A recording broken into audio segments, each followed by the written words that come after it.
sun hasn't even risen yet, but that's actually what I'm going to see. I'm going to see the sunrise over Angkor Wat. Yes, World Heritage Site, world's largest religious structure. That's where Rupy's break from reality is going right now. Hello, Carl. So more from there in a bit, when I suspect you'll be able to see me slightly more clearly. Whether that's a good thing or a bad thing, I'll leave for you to decide in the comments. See you later. Oh, come on! But you can find out. Yeah, on the car you definitely fall asleep. No, I don't think so. But you definitely fall asleep. Very good panorama. And welcome back to Rupy's Break from Reality, where you find me They had you. well, watching the sunrise over Angkor Wat, which is right over there. It's very impressive, very mystical.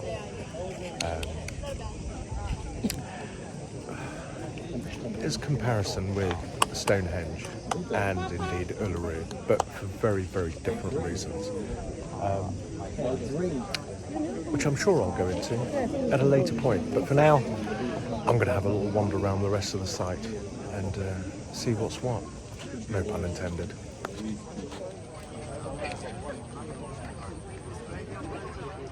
And welcome back to Rupy's Break from Reality, where you find me pretty much in the centre of the compound and in the centre of the temple itself. It's a very, very impressive complex. It's been here for about 1,000 odd years. It tells so many interesting stories. It's originally a Hindu temple, would you believe? Then became a Buddhist temple. Then came the, shall we call it, unpleasantness with the Khmer Rouge. Let's not forget the plundering by the French, but being British, can't really say much about that. And now it's being lovingly restored by the Germans, which is amazing, with UNESCO. I know exactly, I can see exactly why this is a World Heritage Site, regarded as one of the more wonders of the world. It really is spectacular. I'm so glad I came. And welcome back. I'm no longer at Angkor Wat. I'm at the next temple in the little tour. This is the Bayon Temple, and again another very, very, very impressive structure, which is being renovated. Hence some of the scaffolding and whatnot that we'll see. But again, a beautiful, beautiful structure. More from the next temple that we get to. Really is very impressive. Do you know, as I've been wandering through these frankly magnificent temples, 1,000-year-old temples, let's not forget, temples that have been through a bit, and that's just in my lifetime,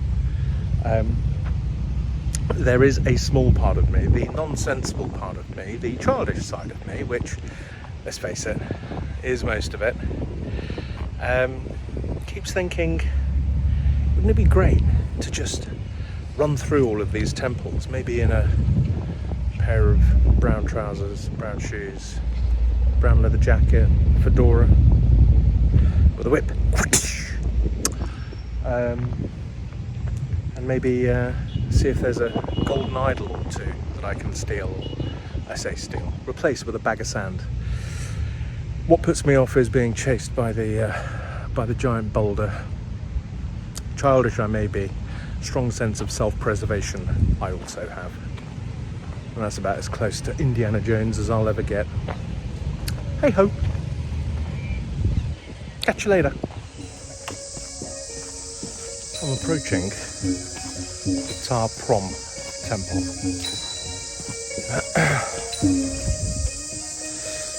This one was featured in Tomb Raider. It does kind of feel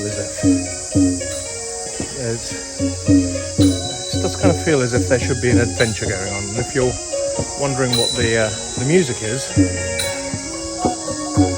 it's those guys. Anyway, let's get to the temple. Let's see what adventures we can find. So this is the Tomb Raider temple. Now, I know I've seen the film a long time ago. I don't remember much about it. One or two points come to mind. But I suspect I will need to watch it again just to see how this features. Yeah, looks a bit like the Tomb Raider production team didn't tidy up. Tut tut. In all seriousness, this is obviously one of the parts of the complex that is undergoing some restoration work. And you know, after 1,000 odd years, I reckon I'd need some restoration work too. Heck, you could say that I need that after 50 something years. 51. Still impressive though. Oh, and me. A magnificent Cambodian cock. Just for you. Can you hear that? That is the sound of an awful lot of insects making an awful lot of noise, which for someone who isn't a massive fan of insects, it's slightly disconcerting. I can't see them, but I know there's enough to be able to swarm, and I've seen enough cheesy disaster movies to know that that does not end well for the human being. I'm going to be a big brave soldier though.